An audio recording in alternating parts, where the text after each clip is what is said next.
do not give as the world gives. Do not let your hearts be troubled. Do not let them be afraid. May peace be with you this morning as we gather to remember the life of Satoshi Fibber Hirayama. His journey here on earth began February 17th, 1930, and ended peacefully on September 15th, 2021. Between these two dates were 91 years of living, summiting the mountaintops and trekking the valleys that all human journeys hold. Fibber knew the value of hard work and embodied it. He also knew the deep joys of this life and rose to meet challenges along his journey with grace and strength. Yet his journey certainly contained experiences and adventures many of us only encounter in movies. His rich life had enough adventure that could have filled at least 2 lifetimes. He was truly a living legend, one whose legacy continues on in the lives of his family, his students, the Japanese-American baseball and Fresno State communities, as well as the Hiroshima carp community in Japan and in the Dominican Republic. He will be missed. This morning we meet in this sanctuary that he loves so much, where he sat right over there with his buddies, and he caught up with his friends here. This place he came faithfully every Sunday morning when his health allowed it. Sanctuary means a place of refuge or safety or a holy place. Yes, we gather in this holy place, our memories and our love for Fibber making it even more sacred. You are all welcome here. And I also welcome those who are joining us via live stream. Your spirit and energy are equally important and felt as we remember Fibber. Thank you all for being here. Will you please pray with me? O God, the one who nourishes all life, we thank you for all your gifts, for the gift of joy in days of health and strength, and for the gift of your comforting presence and assuring promise in days of loss. We give thanks now for the life of Fibber. He is missed by all those who are close to him, but give them courage to let him go and to look to the future with hope. Merciful God, hold in your loving care all of Fibber's family, especially Colin and Nancy, Kevin and Sammy, Brian and Lisa, Megan, Jean, Bryce, Drew, Nolan, Amanda, and Tetsu, and all of their families. May they find comfort in the assurance that he is now with your eternal spirit, resting in your loving arms, free from all earthly struggles. Guide us now as we recall and celebrate Fibber's life with love and respect. Grant us renewed hope and faith for our own life's journey. We pray in the name of Jesus Christ, who promises everlasting life. Amen. And now to lead us in a time of song, I invite Patty forward, please. Thank you.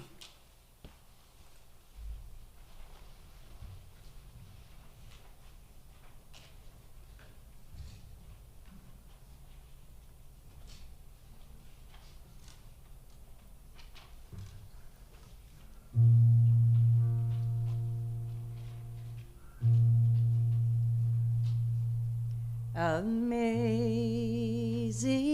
grace, how sweet the sound that saved a wretch like me. I once was lost, but now I'm found.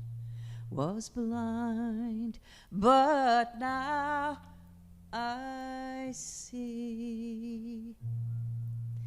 'Twas grace that taught my heart to fear, and grace my fears relieved.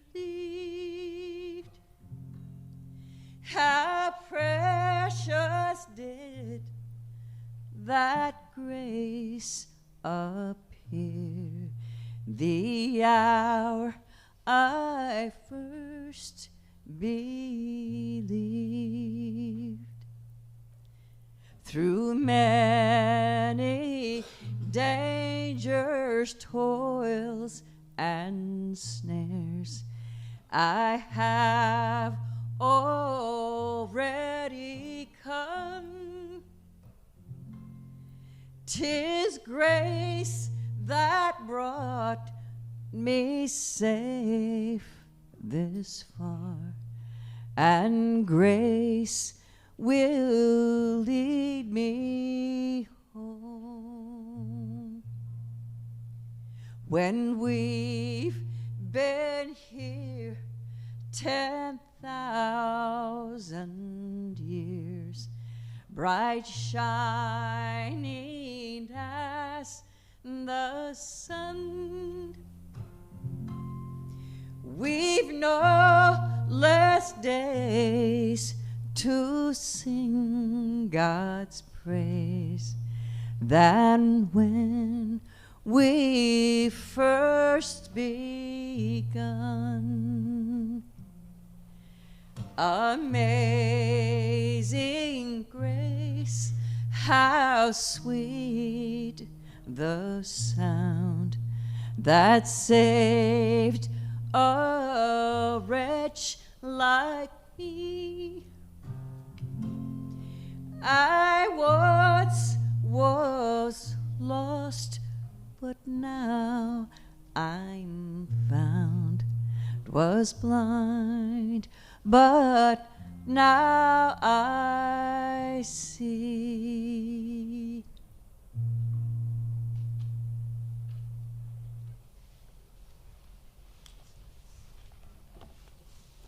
Amen. Thank you, Patty.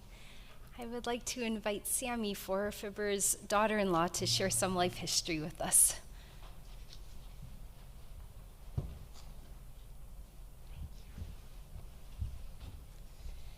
Good morning. So I'm here today to share Fibber's life story.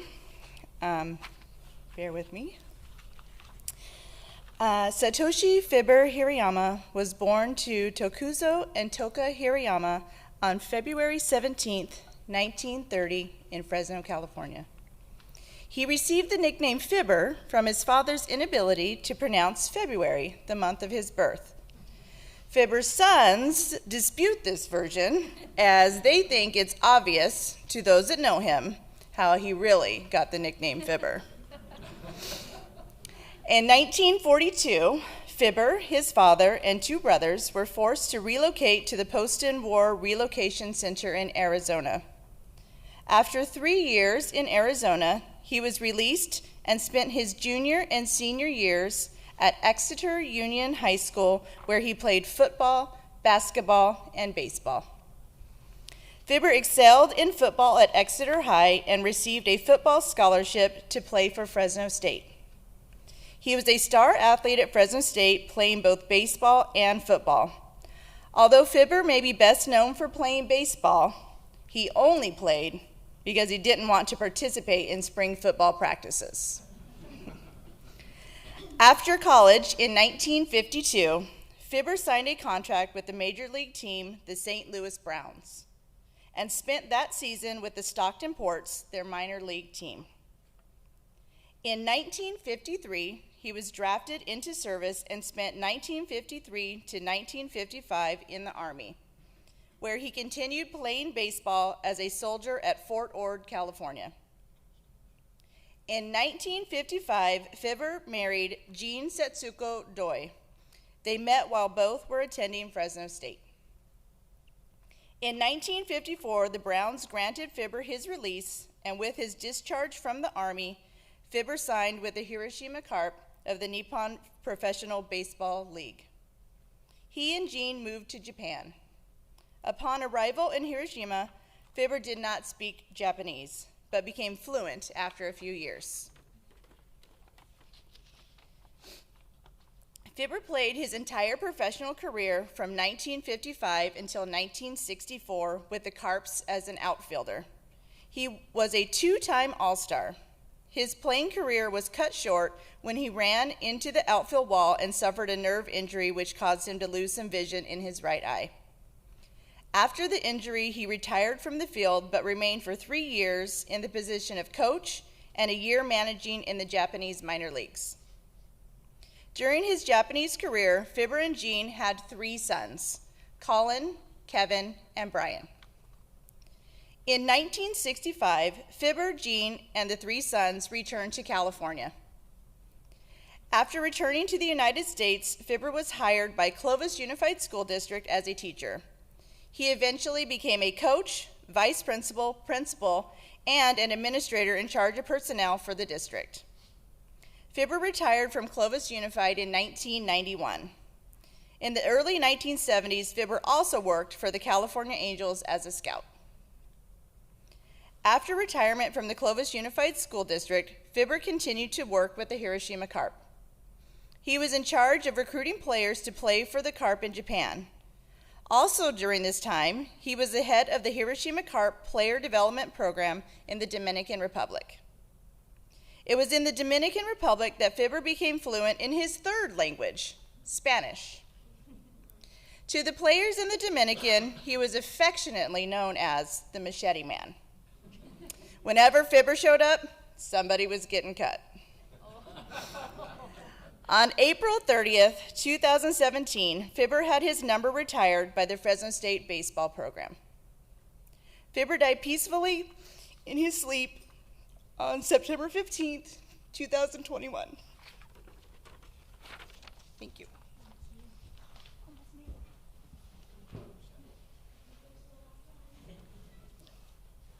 Thank you, Sammy.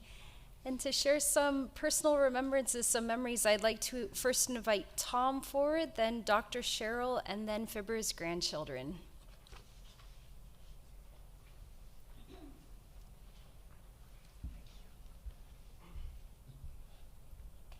I'm very honored and humbled to be standing in front of you.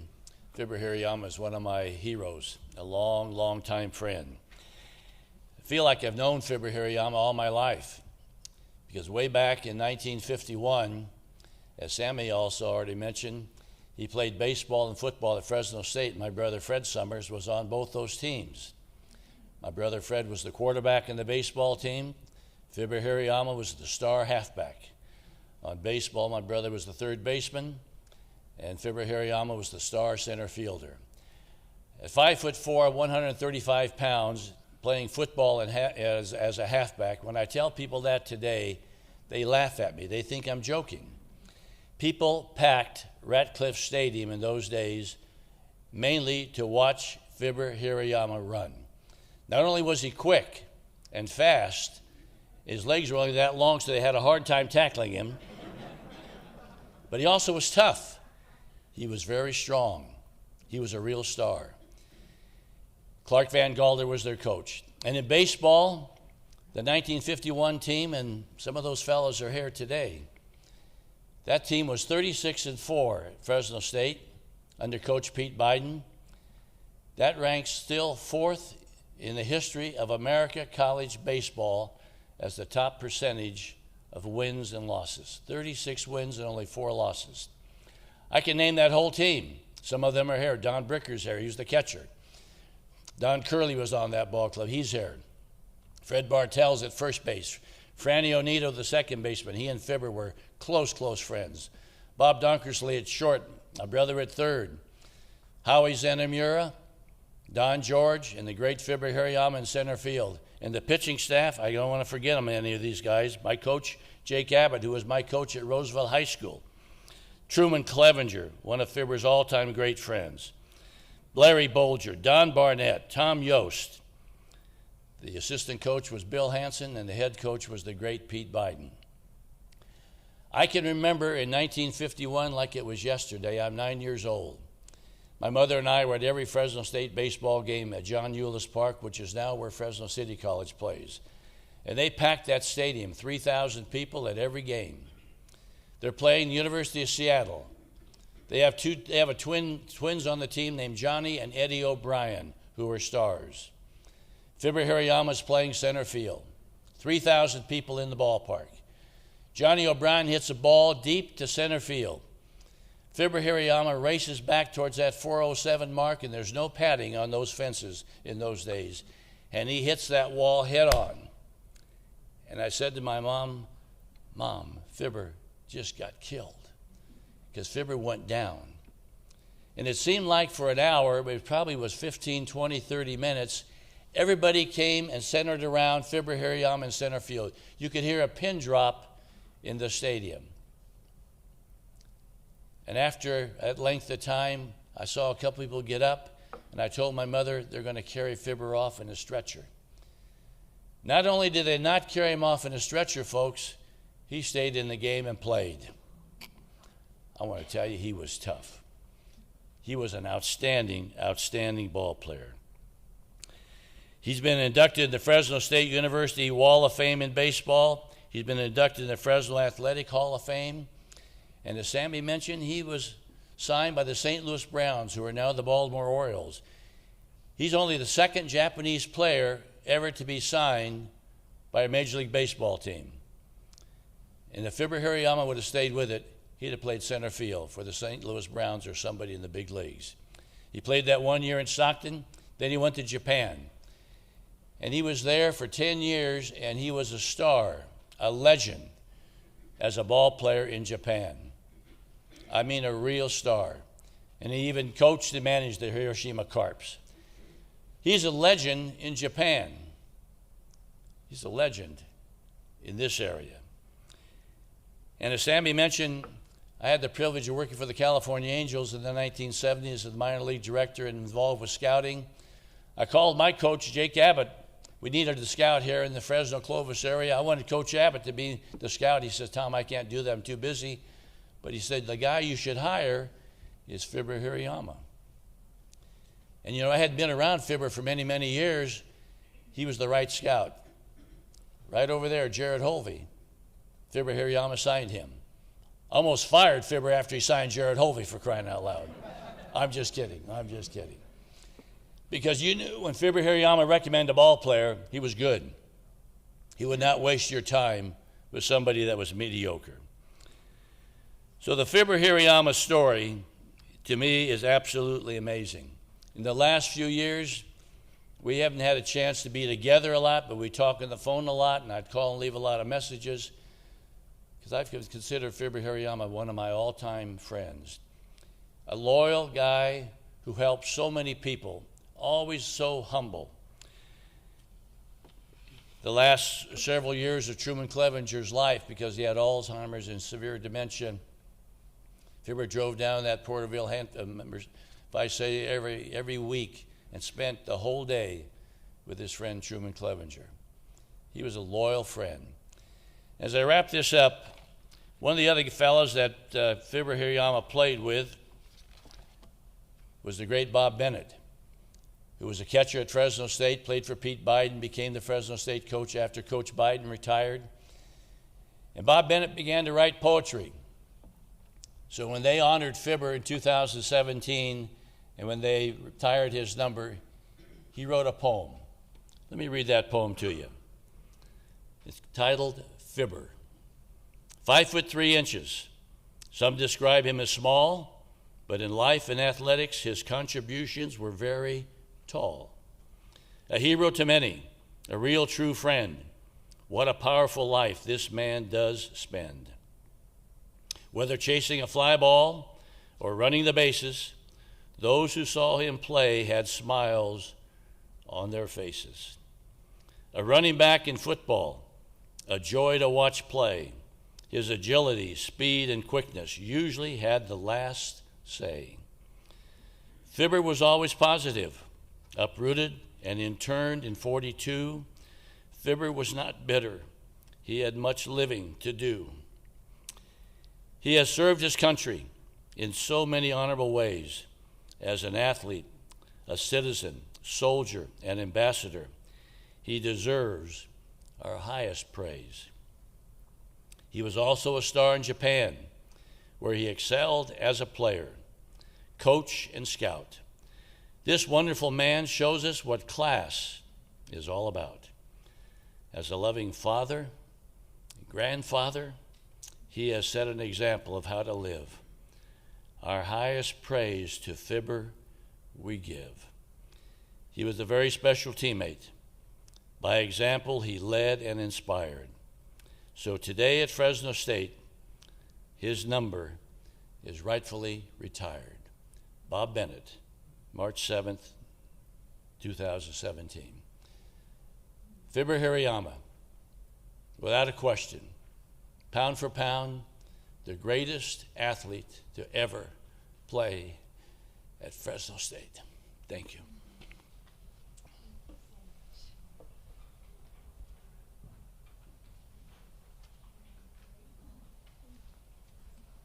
My theory is that Fibber was destined for Clovis Unified after his athletic prowess, and were we blessed to have him in many ways, which I will be happy to share with you this morning. He was actually still coaching for the California Angels and Hiroshima Carp when he began his teaching career in Clovis Unified. From 1965 to 91, Fibber was a highly respected and beloved administrator, teacher, and coach in the Clovis Unified School District. He worked at Clovis High for 6 years as a special services staff member, math teacher, varsity assistant coach in both football and baseball, and whatever duties were assigned. Fibber's wit, intelligence, and people skills helped him quickly advance to administrative levels. He excelled as a principal at Gateway High School, as the top-ranking administrator for district-wide human resources at that time, and throughout his career, Fibber was active in supporting athletics and was fittingly inducted into the Clovis Unified Athletic Hall of Fame in 2018. He was also presented at that event with the award that's called the Doc Buchanan Award, which is always given to an individual who has made an impact on Clovis Unified's athletic program through his or her involvement and support of athletics. And we know where all that started with Fibber. Fibber was also a social butterfly, for those of you that may not know. He, at the drop of the hat, was the life of any party. In his later years, Fibber loved that his dance card was always full, and in the middle of all that, he actually had rhythm and could cut a rug. He actually modeled with that business, which was social business, his work hard, play hard theory in life, and he believed in a balance in both of those. Fibber modeled for all of us in Clovis Unified many of the essential elements that were part of a well-balanced life. When you come to work for Clovis, all of us knew that, we were going to work really hard. That was part of the mantra of Clovis, and everyone in the general Central Valley, I think, knows that, which is why some people sometimes don't choose to come to Clovis, because they think we're a little crazy. But while Fibber embraced all of that, one of the things that he really taught us was always remember, when you're doing all that hard work at our schools and all the other positions you're in, remember to stay centered in who you are, your core beliefs, and where you came from. Never forget your origins. He felt like that kept everyone much more centered. Fibber always believed also that you take care of your people, take care of your family, and the rest will take care of itself. And that proved to be very true. Fibber was a gentle giant who took time for all people that came into his office or that he just happened to know in a variety of capacities. But you always knew that when you were talking to Fibber, he was listening to you. And that was pretty remarkable in the past fast-paced era that we all worked in Clovis Unified. Fibber had that unique ability to just help us reset our gauge back to where it needed to be to make sure that we kept faith in and took care of our people. I will personally be forever indebted to Fibber because when I was a rookie first-year principal, he took me under his wing and guided me through one of the toughest HR experiences I've ever been through. And I was in Clovis Unified almost 40 years. So that said something to me that for a rookie first-year principal, he took that time. And one of the things that he did with me was his wise and purposeful mentoring were a really huge part of why I actually survived that experience and actually made a decision to stay in administration. There was a time when I was going through this that I thought, well, if this is what administration is all about, I don't know if this is what I want to do with my life. But Fibber had a way of bringing you back full circle, and long before I had any remote idea that I would have the honor and pleasure of actually following in Fibber's huge footsteps as principal at Gateway High School, and in my final role as Associate Superintendent of Human Resources and Employee Relations, Fibber's the one that actually helped me believe I was going to be happy in that job. You know, when you're in HR especially, it's really interesting because there are actually some joyous moments and there are some moments that are some of the toughest moments that you'll ever encounter. But Fibber helped me know as an early first-year administrator that there would be joy in that job. And that's part of the reason why I actually took it when Dr. Young asked me to do that. And I could hear Fibber's voice in the back of my head. I actually turned Janet down twice. And I could hear Fibber saying, you need to do this. And so that was part of why I did. And I mean that with all honesty. Fibber's firsthand mentoring, I'm sure, had something to do with the fact that I actually was the first female principal of a comprehensive high school in Clovis Unified. And that was special to me for lots of reasons. One of them was that it was Fibber's first place of work in Clovis Unified. Another thing is that when I got there, Brian was there. So I had the pleasure of working with Brian, and Brian was our head varsity girls soccer coach at the time and doing all sorts of other things. We also had 3,400 students at Clovis High School. It was a crazy but special era in which we called Clovis High School the city that never sleeps. And after the fact, I said, you know, at one time, as with HR, I said, I'm not going to ever be a high school principal. And one of the really unique things about Clovis High was that when I was that rookie that Fibber was mentoring as a first-year principal, I was at Temperance Cutner Elementary School. By the time I got to Clovis High School, I had gotten my doctorate and a few other things that happened along the way that I was encouraged to do by my mentors, including Fibber. And the kids who were at TK were at Clovis High when I came through. So there were about 700 students built into that 3,400 at Clovis High that I actually got to watch through their K-12 educational experience, which was very, very rewarding. I will always say I spent 6 of the best years of my life and career at Clovis High School. You know, Fibber's ease with mentoring didn't occur just with me. It happened with everyone that he worked with and met, or anyone that needed help resolving any kind of an issue. He was there for you. And, you know, there have been a few mentoring relationships, you know, just in America in general or other places, and I want to mention a few of those before I close. I want to just remind you all that just as Fibber mentored everyone else, Steve Jobs mentored Mark Zuckerberg, Maya Angelou mentored Oprah Winfrey, Warren Buffett mentored Bill Gates, Christian Dior mentored Yves Saint Laurent, Obi-Wan Kenobi mentored Luke Skywalker, and Harry Potter mentored the professor, Dumbledore. In some way or another, Fibber Hirayama directly mentored Clovis Unified's best, most iconic leaders, including Doc Buchanan. He was smart enough to listen to Fibber, and that spoke volumes to all of us as employees, as did the other leaders I'm going to mention. He also worked with and mentored Tink Kasner, Dr. Terry Bradley, Dr. James Fugman, Janet Young, and the list goes on, down to a little peon principal back in about 1990. Fibber was the best. He will be forever revered and loved by those of us in Clovis Unified. We felt like we were blessed to have him in our lives and in our careers. I'll bet my house right now that Fibber is up there winking at us from a front row seat in heaven, because now he's in charge of mentoring all those angels.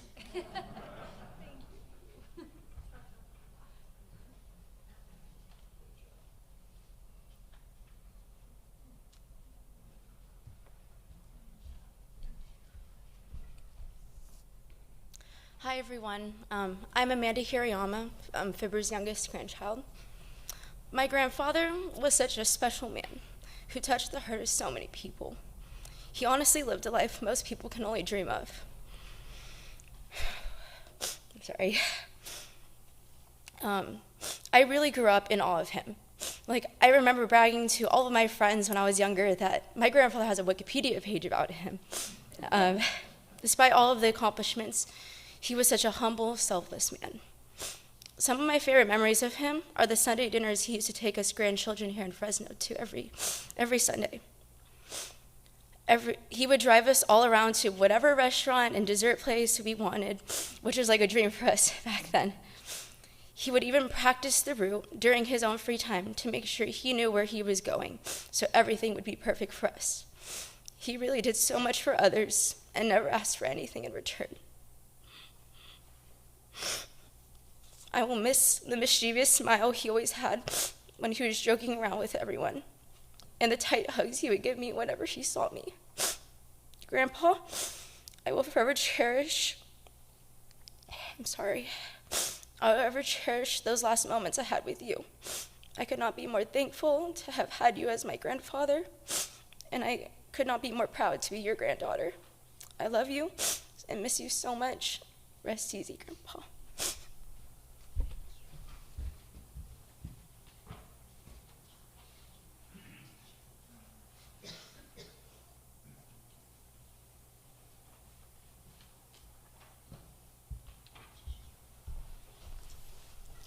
Good morning.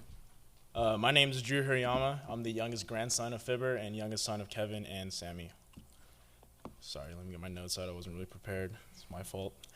Throughout my life of knowing my grandfather, I could always remember him having a smile on his face, some sarcastic comments, or a smile on his face after saying something sarcastic. More times than not, wrong line. My parents can attest me for this one.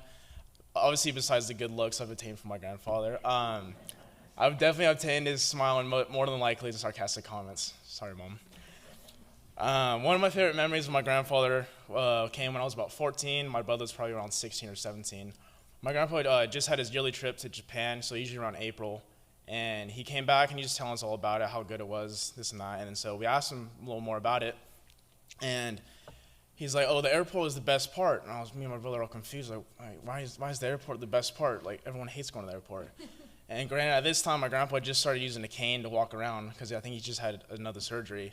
And so, quote unquote, he was limping or just faked a limp, and then the security guard just let him pass through everything, skipped TSA, everything went straight on the plane, straight to Japan. My grandfather kept his smile and sense of humor until the last time I saw him. My favorite memory of my grandpa came on September 10th, 2021. On that day, I drove back from college to come visit my grandpa one last time, and he kept his sense of humor very, very light because my Uncle Colin was in the room. I walked through the door. My grandpa was laying there with the emergency button, started pressing it right away, right when I walked in the room. I walked in the room. We didn't talk much, but he talked about what he could. I remember Uncle Colin asked me about how my college life was going. Told him I was doing well in fraternity and stuff. My grandpa asked me, he's like, "Are you in a fraternity?" I said yes, and then he looked at me and just laughed. My favorite part of that moment was I only got to see my grandpa for a little bit because I had to go back to school because I had work later on in the day. So I saw him, and I told him my goodbyes. My grandpa gave me a little fist bump with all the strength he had, and I said our goodbyes. And that small fist bump will always be my favorite memory of my grandpa. Grandpa, I love you, and thank you for everything you've done in my life.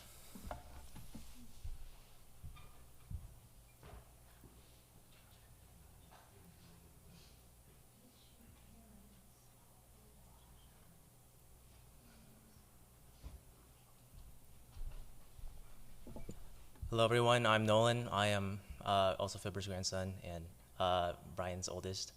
I'd like to start with a couple of stories I have of my grandpa. First thing that comes to mind is that he used to love making fun of my hair. Up until last week, I had maybe like 13, 14 inches of hair. And every time I saw him, I'm like, "Hey, Grandpa, like my hair?" He'd just laugh at me, like Drew said. He liked to laugh and just smile. Another thing about him is that he could eat breakfast. Like, this man could put it away for no reason. I went to go visit him at, I think back then it was Carrington Point, and I had like a bowl of cereal and some fruit. This guy had like 2 eggs, hash browns, toast, oatmeal, and like a side of fruit. And this guy could just, I don't understand because he didn't eat anything for dinner. And then one last thing is that when, like what Amanda said, he used to take us to the Sunday night dinners. Bryce and Drew loved to go pick like Yoshino's and Sakurachaya, and Amanda liked to pick Red Robin.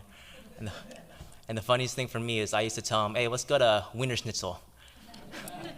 he really did love those chili dogs. And although we may not get to be in his company again, I know that he'll always live on in our hearts and memories because legends never die.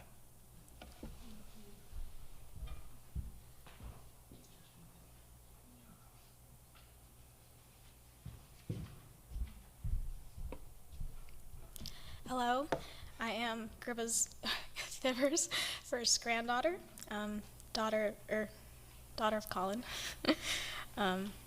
Up until COVID, my family and I spent every New Year's in Fresno. I was so excited to see my cousins, and I really looked forward to our Nerf gun battles and us playing Wii Sports. But most of all, I looked forward to New Year's Eve dinner, where I got to eat dinner with Grandpa, with him and my parents. Of course, we would get there right on time to pick him up, but he'd be waiting outside, so it seemed like we were always late. He would always give step-by-step directions to the restaurant, even though my dad knew exactly how to get there. And since it was New Year's Eve, the restaurant was always quiet, which was perfect conditions for talking and listening to him. At dinner, I would catch him up on all the new things that happened in my life, since I only ever saw him once a year. He would sit there patiently while I told him all the nonsense things that kids find interesting, and he would just smile, and he would just tell me to stay out of trouble. We would drive him home, and he'd always wait outside until we left, making sure we got out okay. Just the other day, my Uncle Brian showed me a portrait of Grandpa with his family and his older brothers. Even though he's passed, I feel like I'm still learning new things about him, and like what he looked like as a baby, and the countless number of friends that I didn't know he had, and all these other experiences I didn't know he lived. For every new thing I learn about him, the more connected I feel to him, and the more I begin to understand who he was outside of just being Grandpa. Everyone in this room has their own unique Fibber story, and I hope we never stop sharing them to keep his memory alive. I miss him, I love him, and legends never die. Thank you.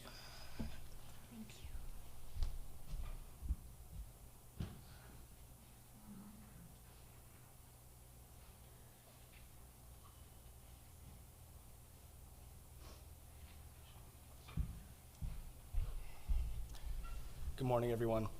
My name is Bryce Satoshi Hirayama. I am the eldest grandson of Fibber.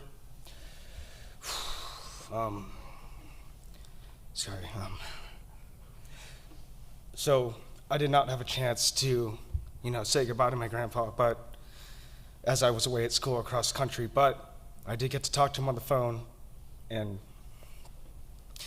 he didn't have much to talk about after, but, in that moment, all I could think about were all the good times that we had. And being his eldest grandson, Drew's 3 years younger than me, Nolan, we're all in subsequent order by years. So for a while there, it was just me and Grandpa. Like Nolan mentioned, I do remember going to breakfast. His favorite place was Orbit. He would get everything on the menu. I eat my eggs exactly like my grandfather, because that's how he taught me how to eat them. Salt, pepper, hot sauce, that's how you do it. So for a lot of the years, it was just me and Grandpa. And being the oldest, we would go to banquets, and he'd be memorialized for a lot of things. And while Drew, Nolan, and Amanda were still learning, I was listening for a lot of it. And I would come here to church with him and sit over there, and I would, just listen to the stories of what made his life. Because truth be told, he wouldn't share anything, because all he wanted to do was know about what you were doing. So for years, I would learn about his internment, baseball, football, and I realized how much athletics meant to him. And I took after football. We all did different sports, but I knew how much baseball meant to him. And so I kept thinking about this over and over before. And one story that came to mind was I was 11 years old, I think, playing Little League. And truth be told, I didn't really like baseball that much. I love football way more. But I played it because it made him happy, and I knew how much baseball meant to him. So he was coming to my game, and all week, all I can remember was pushing Coach, I have to play center field this week. Coach, he's coming. It's been a while. I need to play center field. And he was like, fine, you can play center field. So I get out there. Fourth inning happens. There's kind of a bloop single into the gap. I'm running because I did inherit Fibber's speed. So I was running. I make a diving play. I catch the ball, and my glove breaks. The netting in the back of my glove splits, and the ball flies out. But I somehow, someway turned my body and showed the umpire I have the ball. And I was so ashamed because I felt like I just cheated the game of baseball that my grandfather loved. And I was like, I just lied to get the final out of the inning. He's going to be so upset if he ever finds out. And so what I do, I get back to the dugout with my broken glove, and I call my dad, Kevin, over. I said, Dad, my glove's broken. I don't have another one. Can you fix this? And he goes, no, but your grandpa can. And I'm like, no. I am mortified. I cheated the game of baseball. I'm gonna fib. I'm 11 years old. I can't. And he comes over, and he looks at me, and he just, like a magician, he just grabbed the strings in my glove, didn't break eye contact with me, and just looking at me, because I wasn't up to hit that inning. He tightens my glove up. He looks me dead in the eye and said, you didn't catch that ball, did you? And I said, I'm so sorry, Grandpa. No, I did not. And I know, you don't have to lie. And he goes, it's all right. I would have done the same thing. So throughout this whole process, it's sad that he's gone. I'm going to miss so many memories with him. But, for a lot of us, all we can do is think about the good times. So I'm going to miss him like crazy, but I am thankful for all the memories he gave me, and I love being named after him. So thank you all.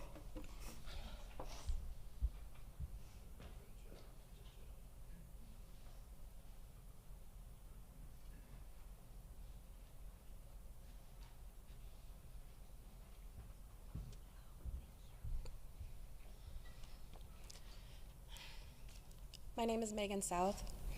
I am Fibber's step-granddaughter. Stepfather Colin, married to my mom Nancy, half-sister Jean. I am grateful to have a moment to say a few words. I have been part of this family since I was a child. And as Colin can attest, I was a very tenacious child. And Fibber made room in his heart for me as a grandchild. And I'm grateful for that. I was never really able to come out here for your guys' Fresno events, New Year's and stuff, living in another state. And I'm sorry for that. But I'm grateful that he ended up starting a tradition with us. In the summer, I'd always come to San Diego to visit Colin and my mom and Jean with my kids. And Fibber started coming, meeting us there too. And he made room in his heart for my kids as well. Great-grandchildren, Lorelei and Hiram over there. I remember he would sit outside most of the day just watching them swim, run, play. He'd had this smile on his face, just like he was trying to remember what it was like to be so carefree. I will miss him, and I'm really happy that I could come up here and say something, and I love you guys.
Please allow me to share these two pieces of scripture. First from Ecclesiastes 8, verse 15. So I commend enjoyment, because there's nothing better for people to do under the sun but to eat, drink, and be glad. This is what will accompany them in their hard work during the lifetime that God gives under the sun. And from the Gospel of John, chapter 14, verses 1 through 4. Jesus said, "Do not let your hearts be troubled. Believe in God, believe also in me. In my Father's house there are many dwelling places. If it were not so, would I have told you that I go to prepare a place for you?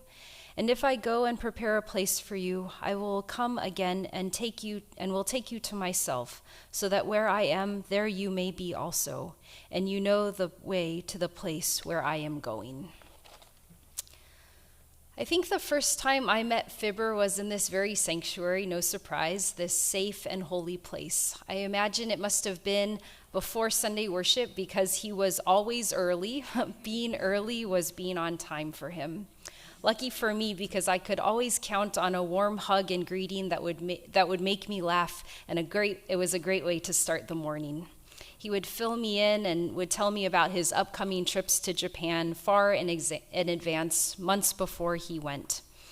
I can recall him visiting with the other early arrivals. There was always laughter coming from that corner of the room.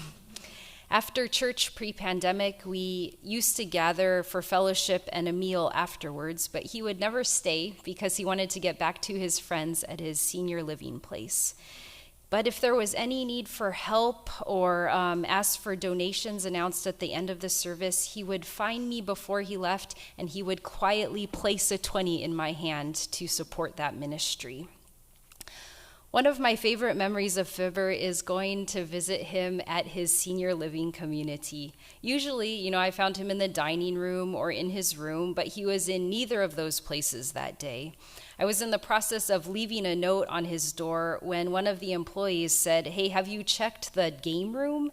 And so, lo and behold, there Fibber was sitting around the poker table with 2 or 3 of his buddies and their jumbo-sized soda cups of pennies.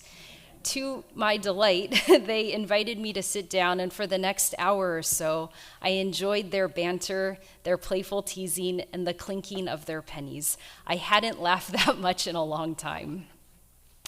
Fibber had a huge heart. As was mentioned before, he drove to Visalia every week to visit his friend with Alzheimer's.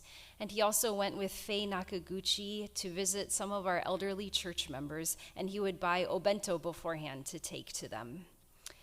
We know all about Fibber's many athletic accomplishments: star athlete at Fresno State, both baseball and football, 2-time All-Star player in Japan, 71 career stolen bases. He was voted Nisei Player of the Year and one of the first Japanese Americans to sign with a Major League Baseball club. It was quite an honor when his number 3, was retired at Fresno State in 2017. And we are familiar with his accomplishments as an educator. He taught math at Clovis High while also coaching. And then he became the principal, then vice principal, then principal at Gateway High School, a continuation school here in Clovis, which I believe he also named. Culminating his career was at the district office as the administrator for personnel. So many accomplishments for baseball, for his students, for Clovis Unified, and yet he had to be pressed to tell these stories. He is actually quite private in a way. Even though he was so well known and so well beloved by people in many places, he never called attention to himself. It's been said before, and I will say it again, Fibber had a lot of humility. He never made himself a big deal, and I confess I didn't know all that he had done until I heard him speak at an evening event that highlighted significant people in Clovis. Even that night, he spoke very matter-of-factly about his life and without any airs. Little did I know that he is often referred to as the greatest pound-for-pound athlete in Fresno State history.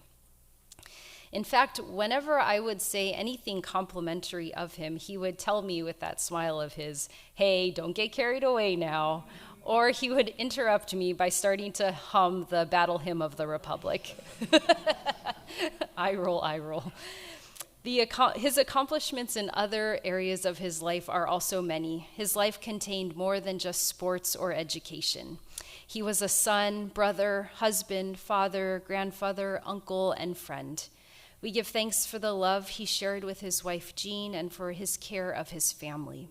He taught his sons the importance of doing things right, never doing things halfway. He instilled in them the importance of integrity and hard work.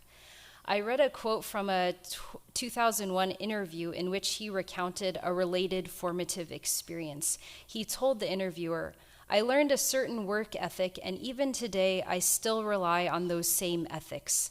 I was very fortunate to have been involved with Coach Biden and those players. During my senior year of baseball, I was in a heck of a slump. I couldn't hit a ball for anything. I just felt like I wasn't doing my part, so I went in to see Coach and told him to take me out. And he scolded me. He told me that getting hits aren't the only things that matter. I was looking for sympathy, and I got an awakening. I remembered that, and from then on, I translated it all into all areas of my life." Yes, Fibber, as we know, was a role model and inspiration for many folks. He played an instrumental role in rebuilding morale and cultivating hope and purpose for the people of Hiroshima after World War II. My mom was born and raised in Hiroshima, and she knows absolutely nothing, zero, about sports, but she knows Hirayama-san because of all that he did for her people. When I was talking to her last week, she asked me to convey a deep thank you and a deep gratitude to you, his family, on behalf of the people of Hiroshima. He continues to be a hope, a symbol of hope for them. And I'd like to share this story that my mom shared with me.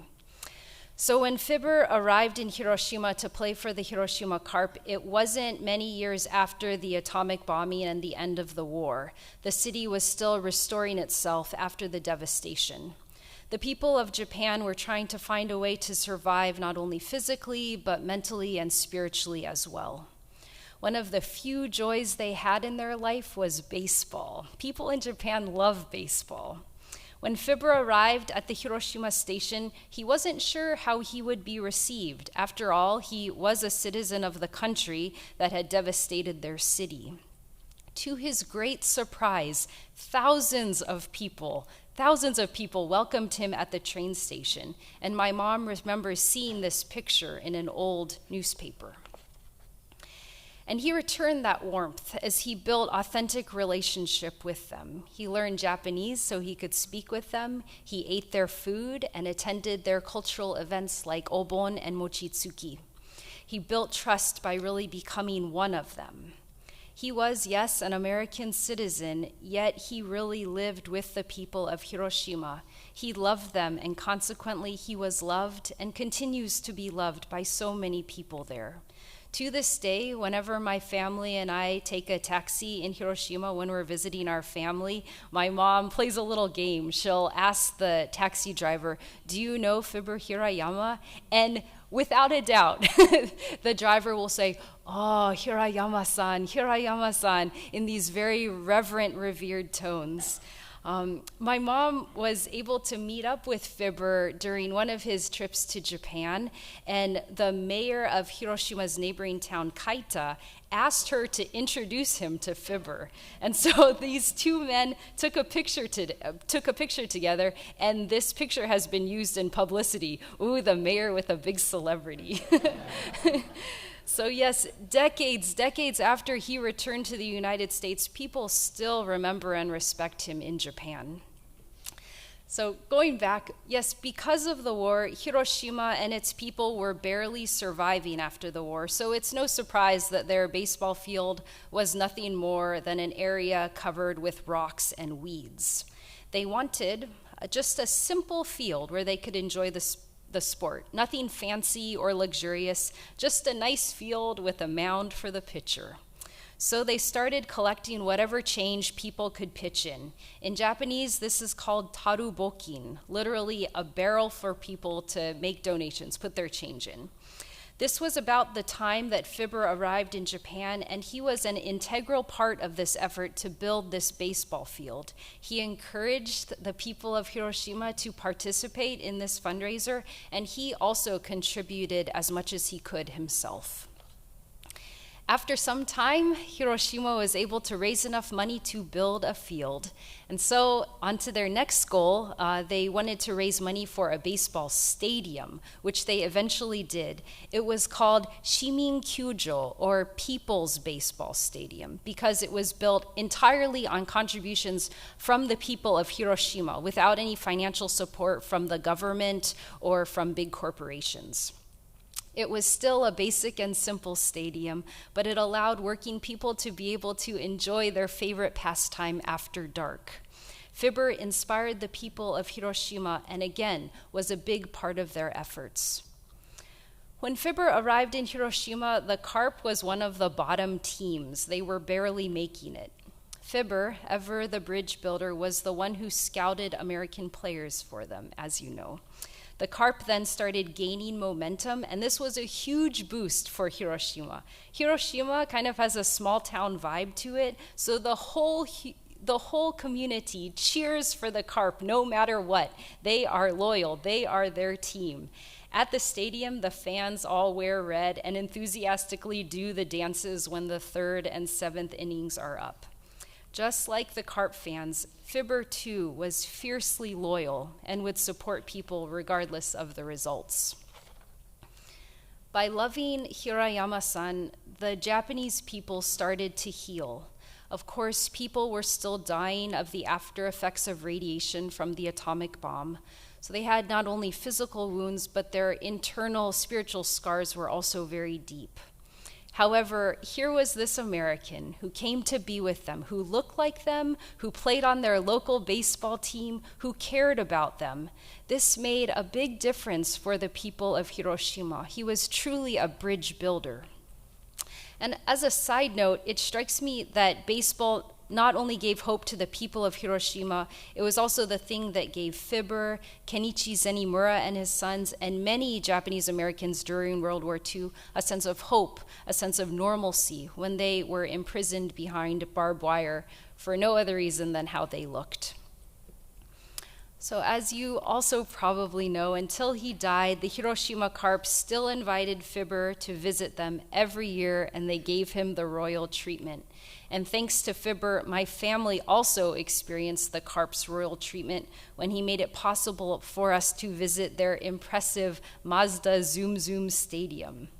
We got a private tour and they showered us with gifts. Our suitcases were full of Carp omiyage to bring home. After my mom heard the news of Fibber's passing, she called the Carp's manager, and he shared with her his love and respect for Fibber, and also shared how strict Fibber was. Apparently, Fibber would tell him what to do and what not to do, how to manage the players, and how to organize things. Well, my mom was kind of surprised because she had never seen that side of Fibber, neither had I. Nevertheless, it's clear. Fibber was the baseball guru, the ultimate authority. He was their sensei. The manager said Hirayama-san was a living legend. No one could surpass his wisdom, his charism, his determination. Yes, Fibber's passing leaves a large empty space in our lives. While indeed he was a living legend, having accomplished so much, he was also just a down-to-earth, great, easy, fun guy to be around. We miss the ordinary moments we shared with him that are now very precious. Going out to eat with him, laughing with him, seeing that mischievous smile on his face. As I reflected on Fibber's life, this text from Ecclesiastes came to mind. He did indeed relish and enjoy times with family and friends over meals, and I think these moments fueled him physically and spiritually for the compassion he showed to his students and the energy and dedication he put into his work. And this other beloved passage from the Gospel of John: "Let not your hearts be troubled. Believe in God, believe also in me. In my Father's house are many rooms. If it were not so, would I have told you that I go to prepare a place for you? And when I go and prepare a place for you, I will come again and will take you to myself, that where I am, you may be also. These are words that Jesus shares with his beloved disciples right before his arrest, describing heaven as a house, more spacious than we could ever imagine, more beautiful than our earthly minds can fathom. This house Jesus speaks of is where Fibber is now, where he rests and relaxes, reuniting with Jean and other beloveds. This is the house God has welcomed him in with open arms, saying, "Well done, my good and faithful servant." Because we love Fibber, we miss him very much. In his passing, the sadness we feel is natural. He's no longer a part of our physical lives, and the comfort of having him physically by our side may indeed be lost. However, the comfort of having had Fibber in our lives is never lost.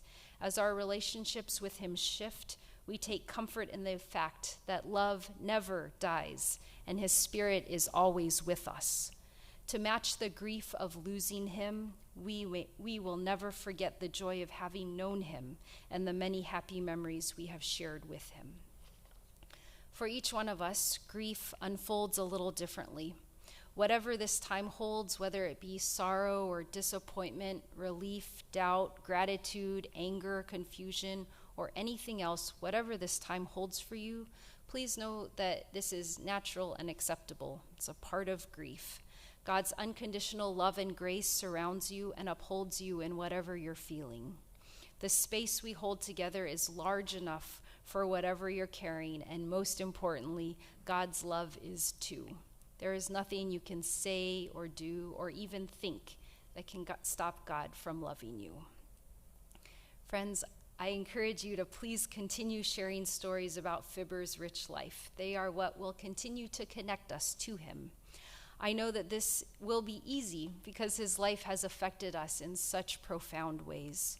Whether you knew him for a short time or you knew him for a lifetime, his gentleness, his wit, his kindness leave a lasting impression. And his legacy continues. We give thanks to God for sharing such a spirited and dear person as Fibber with us. Please pray with me. Most gracious and loving God, we give you thanks again for the life of Fibber. We are grateful for the ways you worked through him, building bridges, showing love to others, inspiring others to do their best. Thank you for the privilege and blessing of walking through this life with him. Fibber enriched this world in innumerable ways. Before Fibber was ours, he is yours, and we know that he now rests in your loving arms, free from all earthly struggles. Gracious Creator, we ask your peace upon his soul and your comfort to surround us. Grant us courage to turn our face toward life as we trust in your love to carry us through this painful time. You have given Fibber to us, and now we return him to you. Raise him to new life everlasting. May the love, joy, and laughter Fibber shared with us remain in our hearts and grow in our lives. Grant us strength to move on and find all the meaning and joy that still awaits us in this life and in the life to come. Amen. I'd like to invite Brian forward to share some words of appreciation.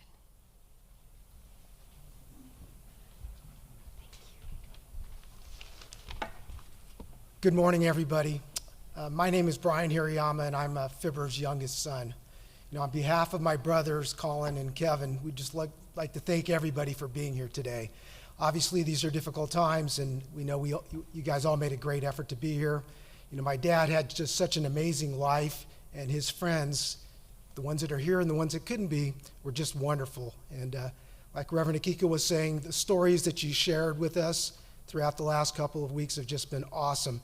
It's brought back so many wonderful memories of not only my dad, but our mother as well. And I know I speak for my brothers in saying we were truly blessed to have two wonderful parents. We're just so lucky to have that. There are a number of people that I would like to thank. I'm going to start with Reverend Akiko. A friend of mine sent me a text message just like a week or so ago, and she stated in the text that Reverend Akiko is her angel. Reverend Akiko, you are my dad's angel as well. Thank you so much for everything you've done for the Hirayama family and for my dad. My dad loved you. Thank you. Patty Torrey, never heard you sing. Well, I did hear you sing once before. I take that back, and it was amazing. Thank you so much for volunteering to do that. My dad would have been just thrilled to death. So thank you so much. And your husband, Jared Holvey, thank you again for being such a great friend of my dad. Really appreciate it. Thank you. John Urabe and Lyle Funeral Home, thank you so much for helping us navigate the difficult waters that have been around us the last couple of weeks. You made things very simple for us. We really appreciate everything you did for us. Thank you, John. Our video person, Don Thompson, thank you.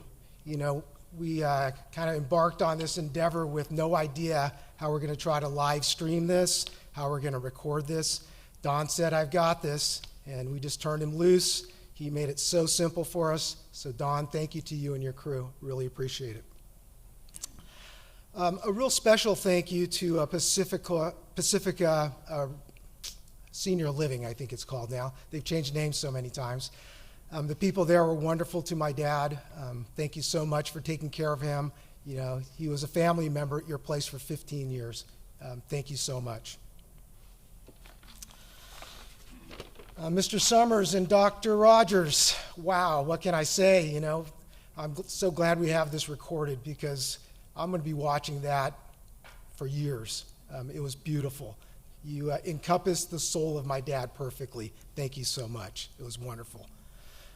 Megan, Jean, Bryce, Drew, Nolan, Amanda. I don't know about the rest of you, but I went through a lot of Kleenex, you know, while you guys were up here. Your grandpa would be so proud of you. You guys were awesome. Unbelievable. The strength that you guys showed coming up here, you know, and speaking of your love for my father, it was just touching. Thank you so much. It was unbelievable. The next thank you is going to go to those people that aren't here. You know, thank you for those of you that are watching this, hopefully on the live stream, Dawn, right? I'm hoping it works great. If not, you know, the recording afterwards. Thank you so much, you know, for your understanding. Obviously, this is a different time that we're living in, and so we're just thrilled that everybody was so cooperative and understanding of our situation. So everybody out there in cyber world, thank you very much. I was going to end my little talk right then, but about an hour ago, I was handed this piece of paper. It's a letter from the owner of the Hiroshima Carp. So I literally have not read it. The font is really small. My eyesight is really bad, so I'm going to do my best. So this is my first time through as well, so just bear with me. It's addressed to the family of Satoshi Hirayama. I am deeply shocked and saddened of Mr. Hirayama's passing. It is unfortunate that him and I could not meet in Hiroshima a few years ago prior. It breaks my heart knowing I will never see his radiant and infectious smile again. I would like to extend my enormous gratitude to Mr. Hirayama's many years of priceless contribution and achievements for the Hiroshima Toyo Carp organization, and over more being one of the best friends of my father, Kohei Matsuda. The invaluable accumulation of knowledge he acquired from his time in the United States proved to be a tremendous asset for our past, present, and future players, for which I am forever grateful. During his time in the United States, he forged a lasting foundation for acquiring foreign baseball players whose skills, personalities, and work ethic aligned with our organization perfectly. Mr. Hirayama's extraordinary passion for baseball and the legacy he leaves behind will undoubtedly continue to live on through our players and organization for many years to come. I will always cherish our memories together, and I'm deeply indebted to Mr. Hirayama for all he has done for myself, my father, our players and coaches, and for this organization. I pray from the bottom of my heart for your family during this difficult time, and his soul may rest in peace. With deepest sympathy, Hajime Matsuda, owner, Hiroshima Toyo Carp. So that's a beautiful note from the owner of the Hiroshima Carp. So thank you to him for that. You know, I'd just like to close by saying, and I know I'm speaking on behalf of my brothers, it was awesome being Fibber Hirayama's son. It was unbelievable. You know, what a ride that we've been on. I mean, our father just had an amazing life. You know, that guy was our hero, without a doubt. We looked up to him from the day we were born. The word legend came up a few times when people were talking. And how many people do you know were absolute legends in two completely different vocations? Athletically, obviously a legend there. And then at Clovis Unified, like Dr. Rogers said, the guy was just a legend 2 times over.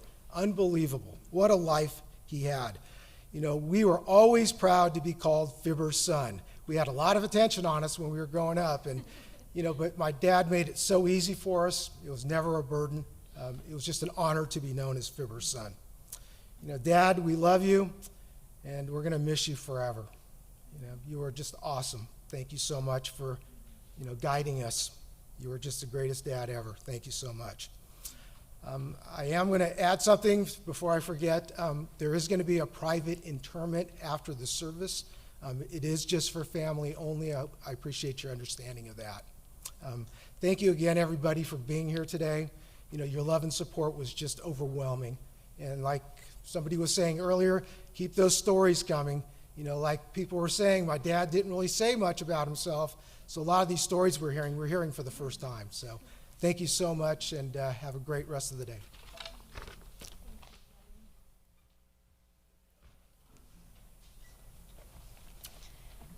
Please receive this benediction. Friends, love is the greatest gift that we have received from God. It's also the greatest gift we can give and accept from others. We can never take this for granted. Life is short, so each moment of this life is precious and sacred. So go forth to love abundantly, live joyfully, and explore deeply as you remember Fibber and the divine love that now envelops him.